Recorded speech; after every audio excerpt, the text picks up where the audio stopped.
Assalamualaikum everyone, welcome back to my channel. My name is Chigufta Shahbaz Ahmed. Please subscribe my channel और bell icon को ज़रूर press करिए ताकि नई आने वाली वीडियो का नोटिफिकेशन आपको फौरन मिल सके। अस्सलाम वालेकुम students, hope all of you are fine, सब ठीक ठाक होंगे। आज की वीडियो बहुत इंपॉर्टेंट है कि हम टाइप्स ऑफ वर्ब्स पढ़ेंगे और इसके बाद हम स्टूडेंट्स की सबसे बड़ी टेंशन खत्म करेंगे यानी टेंसेस पढ़ेंगे। एंड आई गारंटी यू कि अगर आपने नाउन्स, प्रोनाउंस, एडजेक्टिव्स और वर्ब्स के तमाम लेसन्स को तरतीब से, मुकम्मल फोकस से, ध्यान के साथ देख लिया है, नोट कर लिया है, तो आपको टेंसेस समझने में कोई मुश्किल नहीं होगी, क्योंकि ये तमाम लेसन्स इंटरलिंक्ड हैं, एक दूसरे से बिल्डिंग स्ट्रक्चर की तरह जुड़े हुए हैं। अगर आप फर्स्ट लेसन से रिपीटेडली देखेंगे, समझेंगे, तो आपकी अंडरस्टैंडिंग इंशाल्लाह जरूर क्लियर होगी और इंग्लिश लैंग्वेज आपके लिए बिल्कुल भी मुश्किल नहीं रहेगी। स्टूडेंट्स, लास्ट लेसन में हमने एक्शन या मेन वर्ब्स और स्टेट ऑफ बीइंग या हेल्पिंग वर्ब्स पढ़े थे। लेट्स रिपीट द लेसन कि इंग्लिश लैंग्वेज में ऐसे तमाम अल्फाज, वो तमाम वर्ड्स जो एक्शन या काम को जाहिर करें या किसी चीज या शख्स के होने का बताएं, ये बताएं कि वो क्या है या उसके पास क्या है, वो तमाम वर्ड्स वर्ब्स कहलाते हैं। और वर्ब्स को इंग्लिश लैंग्वेज में बहुत इंपॉर्टेंट स्टेटस हासिल है, वीवीआईपी स्टेटस। बहुत इंपॉर्टेंट कॉन्सेप्ट है और इसका समझना इंग्लिश सेंटेंस मेकिंग क्लियर करने के लिए बहुत जरूरी है। स्टूडेंट्स, लास्ट लेसन में हमने पढ़ा था कि वर्ब सिर्फ दो तरह के होते हैं, या वो स्टेट ऑफ बीइंग को शो करते हैं या एक्शन या काम को जाहिर कर रहे होते हैं। यानी इंग्लिश लैंग्वेज में ऐसे तमाम अल्फाज, वो तमाम वर्ड्स जो किसी एक्शन या काम को जाहिर करें या किसी चीज या शख्स के होने का बताएं कि वो क्या है, उसके पास क्या है, वो तमाम वर्ड्स वर्ब्स कहलाते हैं। स्टूडेंट्स, अब हम इनकी फर्दर टाइप्स का कॉन्सेप्ट क्लियर करेंगे। स्टेट ऑफ बीइंग वर्ब्स या हेल्पिंग वर्ब्स वो तमाम वर्ब्स हैं जो किसी चीज या शख्स यानी नाउन्स या प्रोनाउंस के होने का बताएं कि वो क्या है या उनके पास क्या है। ये तमाम वर्ब्स हेल्पिंग वर्ब्स कहलाते हैं।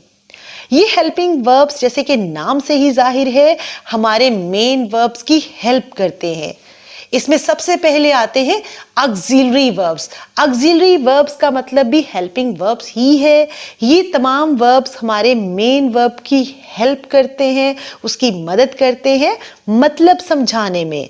यानी टेंस के लिहाज से, टाइम के लिहाज से, टेंस का मतलब टाइम, टाइम के लिहाज से प्रेजेंट, पास्ट और फ्यूचर के मुताबिक ये चेंज होते हैं। यानी ऑक्सिलरी का मतलब है हेल्पिंग वर्ब, वो तमाम वर्ब्स जो मेन वर्ब की हेल्प करते हैं टेंसेस के रूल बनाने में, बताने में कि ये प्रेजेंट, पास्ट और फ्यूचर में कोई एक्शन जो हो रहा है वो कितना हो रहा है, ये हमारे मेन वर्ब की ये चीज बताने में मदद करते हैं। इसमें बी की तमाम फॉर्म्स शामिल हैं, यानी is, are, am, was, were, been.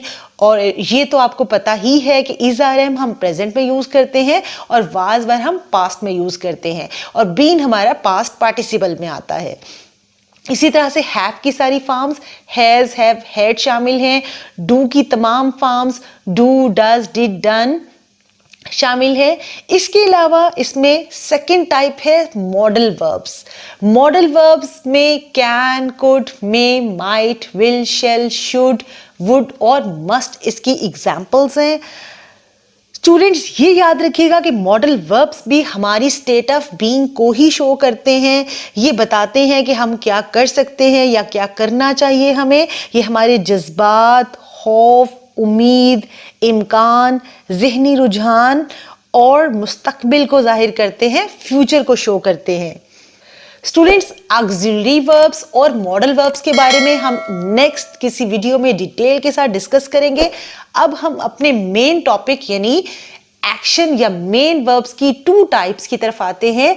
इसमें फर्स्ट टाइप है ट्रांजिटिव वर्ब्स और सेकंड है इनट्रांजिटिव वर्ब्स। स्टूडेंट्स, समटाइम्स आप बहुत से स्टूडेंट्स को इश्यू आता है कि ट्रांजिटिव का क्या मतलब है और इनट्रांजिटिव। तो ये सबसे पहले इसका मतलब जान ले। ट्रांजिटिव मतलब ट्रांसमिट करना, चेंज करना, शिफ्ट करना। यानी ऐसे तमाम वर्ब्स जो ट्रांसमिट करते हैं, यानी वो एक्शन को ट्रांसमिट करते हैं, शिफ्ट करते हैं सब्जेक्ट से ऑब्जेक्ट की तरफ। स्टूडेंट्स, इंग्लिश सेंटेंस मेकिंग की तीन टर्म्स जो लास्ट वीडियोस में हम बार बार डिस्कस कर चुके हैं, यानी subject, verb and object. SVO, ये तो आपको याद ही होंगी। यहाँ पे एग्जाम्पल लिखी हुई है, इसको फर्दर इसे क्लियर करते हैं। The player hits the ball, यहाँ पे प्लेयर सब्जेक्ट है और ये भी आपको पता है, नाउन्स की वीडियो में हम बहुत डिटेल से ये डिस्कस कर चुके हैं स्टूडेंट्स के जो हमारे सब्जेक्ट्स होते हैं या हमारा जो ऑब्जेक्ट होता है ये नाउन्स और प्रोनाउंस ही होते हैं। यानी हमारे सब्जेक्ट भी नाउन्स या प्रोनाउंस होंगे और हमारे ऑब्जेक्ट भी नाउन्स या प्रोनाउंस ही होते हैं और हमारा वर्ब इनके लिहाज से चेंज होता है। अब सब्जेक्ट, वर्ब और ऑब्जेक्ट की जो एग्जांपल है ये तो आपको क्लियर हो गई। अब वापस आते हैं ट्रांजिटिव वर्ब्स की तरफ। ट्रांजिटिव, जैसे मैंने आपको बताया कि ट्रांजिटिव का मतलब है ट्रांसमिट करना, शिफ्ट करना, चेंज करना। यानी ये एक्शन को, जो वर्ब का जो एक्शन है उसको सब्जेक्ट से ऑब्जेक्ट में ट्रांसमिट करते हैं, शिफ्ट करते हैं। यानी ऐसे तमाम वर्ब्स जिनके साथ ऑब्जेक्ट लगा होता है। A verb is transitive if action passes from subject to object. एक वर्ब जो है वो ट्रांजिटिव होगा अगर उसका एक्शन सब्जेक्ट से ऑब्जेक्ट की तरफ ट्रांसमिट हो रहा है, पास ऑन हो रहा है। जैसे the player hits the ball, यहाँ पे प्लेयर सब्जेक्ट है, हिट्स वर्ब है और जो एक्शन है वो ट्रांसमिट हो रहा है, शिफ्ट हो रहा है बॉल की तरफ, तो बॉल यहाँ पे ऑब्जेक्ट है। यानी ऐसे तमाम वर्ब्स जिनको ऑब्जेक्ट की जरूरत होती है, जिनका एक्शन ट्रांसमिट होता है सब्जेक्ट से ऑब्जेक्ट की तरफ, वो तमाम वर्ब्स ट्रांजिटिव वर्ब्स कहलाते हैं। एंड स्टूडेंट्स, इनट्रांजिटिव का मतलब क्या होगा?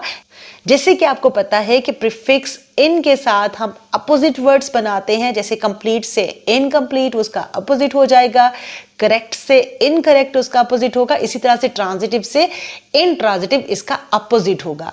मतलब ये कि ट्रांजिटिव वर्ब्स में ऑब्जेक्ट होगा, इसमें सेंटेंस स्ट्रक्चर में SVO होगा, यानी सब्जेक्ट होगा, वर्ब होगा और ऑब्जेक्ट आएगा। लेकिन इनट्रांजिटिव वर्ब्स में ऐसे नहीं होगा, ये उसके अपोजिट होगा। यहाँ पे ऑब्जेक्ट की जरूरत नहीं होती। ऐसे तमाम वर्ब्स जिनका ऑब्जेक्ट नहीं होता वो अपने एक्शन को डायरेक्टली या इनडायरेक्टली वो पास ऑन नहीं करते, ट्रांसमिट नहीं करते किसी दूसरे की तरफ, वो तमाम वर्ब्स इनट्रांजिटिव वर्ब्स कहलाते हैं। जैसे द बर्ड्स फ्लाई, यहाँ पे बर्ड सब्जेक्ट है और फ्लाई हमारा वर्ब है। यहाँ पे इस वर्ब को ऑब्जेक्ट की जरूरत नहीं है। वैसे ही इसकी बात समझ में आ रही है कि परिंदे उड़ते हैं। क्रॉप्स ग्रो, ये कंप्लीट सेंटेंस है SV स्ट्रक्चर के साथ कि फसलें उगती हैं। तो ऐसे तमाम वर्ब्स जिनको डायरेक्ट ऑब्जेक्ट की जरूरत नहीं होती वो हमारे इनट्रांजिटिव वर्ब्स कहलाते हैं। स्टूडेंट्स, ये कॉन्सेप्ट बहुत ही ज्यादा इंपॉर्टेंट है। तो स्टूडेंट्स, ट्रांजिटिव और इनट्रांजिटिव के कॉन्सेप्ट को हम फर्दर डिटेल प्रैक्टिकल एग्जांपल्स के साथ समझते हैं, क्योंकि ये कॉन्सेप्ट समझना बहुत जरूरी है। क्योंकि जब आप वॉइस का कॉन्सेप्ट पढ़ेंगे यानी एक्टिव पैसिव को पढ़ेंगे तो तब आपको पता चलेगा कि वहां पे हम सब्जेक्ट को ऑब्जेक्ट में चेंज करते हैं और ऑब्जेक्ट हमारा चेंज हो जाएगा सब्जेक्ट में। लेकिन अगर ऑब्जेक्ट होगा ही नहीं तो उसकी पैसिवाइज नहीं बनेगी। यानी हमारे इनट्रांजिटिव वर्ब्स की पैसिवाइज हम नहीं बना सकते क्योंकि उनका ऑब्जेक्ट ही नहीं होगा। इसलिए ये कॉन्सेप्ट समझना बहुत जरूरी है। Let's study this concept in detail now. Thanks for watching this video. Viewers, I am sure ये वीडियो इंग्लिश लैंग्वेज लर्निंग में आपकी बहुत हेल्प करेगी। इंग्लिश ग्रामर या पार्ट्स ऑफ स्पीच से रिलेटेड अगर आप कोई क्वेश्चन करना चाहते हैं तो please ask me in comments. Please like, share and subscribe my channel. See you again in next video. Bye.